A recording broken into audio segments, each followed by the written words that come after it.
Welcome to another edition of Tuesdays with the Disability Policy for All. Today I'm very excited to be interviewing Patti Killingsworth, who is the Assistant Commissioner for the Bureau of TennCare. So welcome, Patti. Good morning, Liz. Thanks for inviting me. I'm thrilled to be here. The first question is, what does long-term support and services mean? Sure. So when we think about long-term services and supports, we think about really an array of services, generally non-medical services that are typically provided to either older adults or people with disabilities who need some type of assistance with activities of daily living. And those services are designed to really help them with those activities while also supporting them to be as independent as possible. They can be provided in institutional settings like nursing homes or for people with intellectual disabilities, intermediate care facilities for individuals with intellectual disabilities. But generally, most people prefer, and I think states are really committed to really providing those services whenever possible in people's homes and in community. And those are what we call home and community-based services. No matter where the services are provided, though, I think for all long-term services and supports, it's really important that the benefits are always very person-centered, that they really align with each person's unique needs as well as their goals and preferences. Thank you. And you mentioned an array. I'm not sure that the audience would know what that word means. Sure, it's just lots of different kinds of services. So every state gets to decide what kinds of services they're going to offer. So it can be anything from services that help you with personal care needs to services that help you participate in your community. It can be equipment, it can be therapies, it can be services for family caregivers, respite to support them. It can be employment supports. There's just all different kinds of services that states can choose to offer through those programs, and that's all array means. Okay, thank you. The next question is, can you explain to the audience what does the final HCBS rule mean?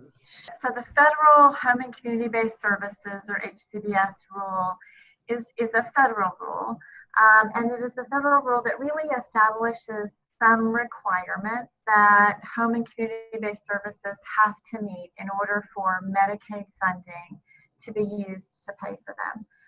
It came out actually in 2014, and it applies to all states across the country and to all Medicaid reimbursed services that are provided in those states. When I think about sort of all that's included in the rule, it really starts out with defining the settings in which services can be provided in order to be paid for by Medicaid.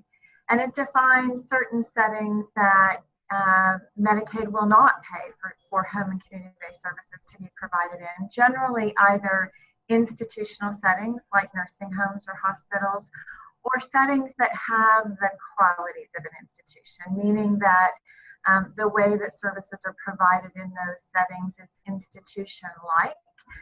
And that can include settings which tend to isolate people with disabilities from having opportunities to be a part of their broader community and to interact with people who don't have disabilities and to do the things that other people would do. The rule gives people some really important rights as it relates to receiving Medicaid reimbursed home and community-based services. Importantly, it gives them really the right to be a part of their communities, to community integration, including employment, and to have and receive their supports in a way that allows them to be a part of those kinds of activities. It gives them the right to choose the services and the settings in which those services are provided. It gives them rights to privacy and to dignity and to respect and to freedom from from coercion and restraint. It gives people the right to make choices and to have control over their everyday lives, including how they spend their days, and the right to choose who provides their services. Those are really important rights for people to have. And then for people who live in settings that the provider may own or control, there are really additional rights that are intended to make sure, again, that people have protections and control over their own lives. One of those is the right to have some sort of a lease agreement so that your home is your home and you can make decisions about your services without having to leave your home as a result of making those decisions.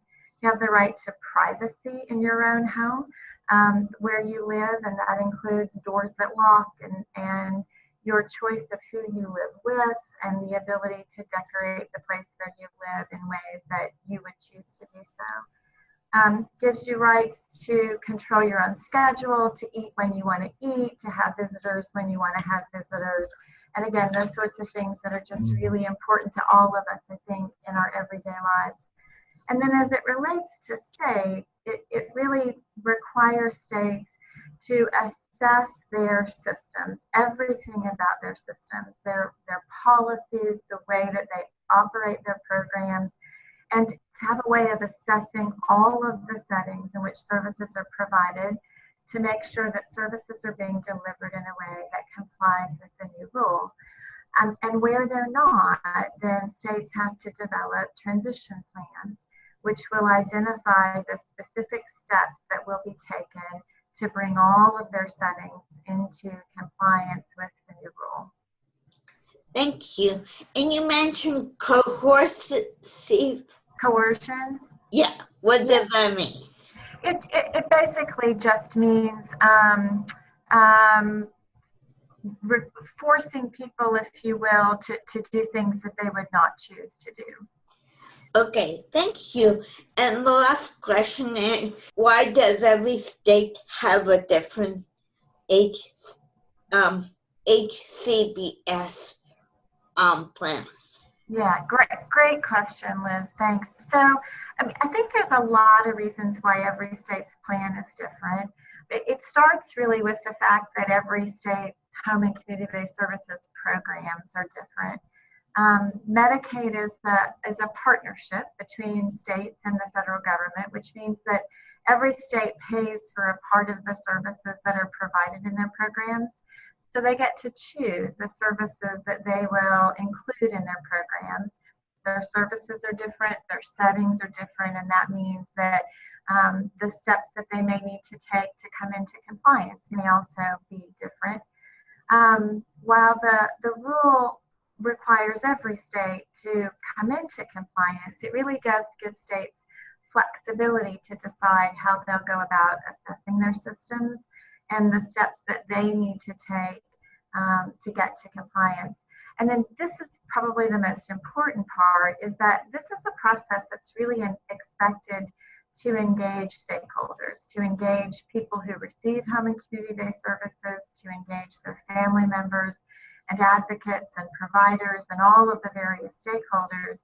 And when you do that and you listen to people, it's not surprising that there are lots of different ways that these plans have been put together to get each state to compliance in a way that really reflects their state system and their goals that they have developed in partnership with their stakeholders. Thank you. And thank you, Patti, for talking with us. I'm so happy to do it. Thank you for inviting me.